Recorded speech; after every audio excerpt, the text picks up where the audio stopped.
Well done, that man. He delivers yet again. Well, come on, let's just take a look at the goal because it was brilliant, wasn't it? Well, what one do you want? Which one would you like to share with us? You're in charge. I mean, this is the first goal, and obviously you're 1-0 down, and it's getting frantic at this point. But what I love here is, as soon as the ball comes out here, I'll stop it for you, and you see him stop it there. The three players are in these positions where you think, right, how are they going to get into goal here? But it's the intelligence, the education. I'll watch it here. This is what I love here. As soon as Bruno plays that ball here, he doesn't play it and stand. I'm going to get in here. I see an area to get into. Not only that, that's to just move people. Again, Cristiano plays the ball. Watch his run immediately. He knows before anything, he's seen Bruno go, there's going to be a space to run into. He plays it, immediately he gets in there. Bruno's in there, and watch the way this opens up. And I love this ball, the pace, the way he quickens it up. There he is, Ronaldo's in. Beautiful. Let me just slow it down even more. This first touch here, that touch, look at the distance between them two there, between the two players.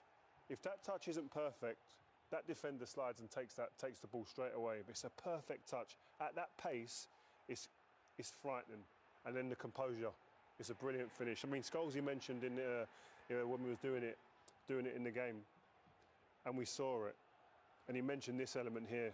And it's really, you see it here. That first touch there from Bruno, I'll run on a bit slower. He takes it, beautiful, just before he touches it. Look at the amount of space with just what he's done there with that touch. He shifted the keeper. Look at the space now in the goal. Just that touch, that subtle little difference. Scholesy said it himself. Is he considering that, though? Is he considering what he's doing to the goalkeeper with that touch? Well, Scholesy's saying there, he probably takes a touch and shoots himself, but I think it's in his mind before he even gets there that he's going to play Cristiano. He is clearly thinking about Cristiano there, and without knowing it, he's taking the keeper over to that side. And that bit of brilliant play from Fernando, it is brilliant, it's sensational, it's great vision, because I think I would have shot, but just to stop the ball there, he's moved the keeper over, and it creates that massive gap, as Rio said, to the right-hand side of the keeper. First touch, goal. That's the chemistry as well between the two players, Fernandes and Ronaldo, you know, that without even being able to see each other, it was just there, that movement. Great goal. It's beautiful. That's when you get great players on the same wavelength. And that was desperate times. They were trying to get back into the game. And sometimes it gets a bit frantic and things don't come off. But it's the composure, man. It's beautiful to see. I mean, that's not what we're looking for there, is it? Is it the 2-1 we're looking for? Tell you what, should we have a look at the 2-2 goal first of all? Let's have a look at the late equaliser. I think we can't see enough Ronaldo at the moment. It was a brilliant late goal, Paul. Yeah, it was a fantastic goal, wasn't it? And this is what he's been doing for, 10, 15 years now. You know, people jump up in the studio, we all get a bit excited, but it's just something we expect from him. It's absolutely brilliant. Again, he's pulled his team out of the mire from a really poor second-half performance, especially. It's just a brilliant finish. It's just instinct. He knows where the goal is, and it's technique as well, pure technique. This man is, as Rio said before, what more can you say about this lad? And he's got a big smile on her face. Well, what I love about this goal is before he's actually shot that volley, he's trying to shoot. There was a hunger for him to shoot in the first place.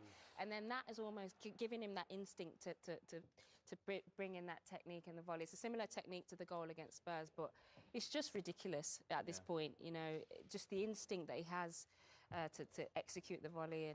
And again, as Paul said, I think the touchscreen wasn't playing ball because it wanted us to see Ronaldo in all his brilliance. But the point you were trying to make was that they needed that brilliance because this is what was happening at the back for United. Yeah, and we saw it. United were in disarray at the back multiple times, this Atalanta team, who are, listen, we have to remember, who are very good going forward. They score goals.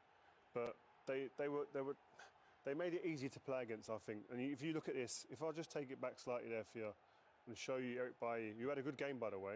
But when you watch it here, and you see his marking Zapata, who was a threat all day. As a centre-half, you cannot allow the striker there to get in behind you there. You cannot allow the striker there to get in behind you there. Bailly's in a good position, he's controlling it. When this man here has got time on the ball, you can't be standing up and standing still. He does that in this clip here. But the bigger concern for me is Harry Maguire, this player here. As a centre-half in a back three especially, he's got to get himself across the pitch here. Get across so you can cover this run if the worst-case scenario happens. Man on the ball's got time. You've got to get across and help and cover.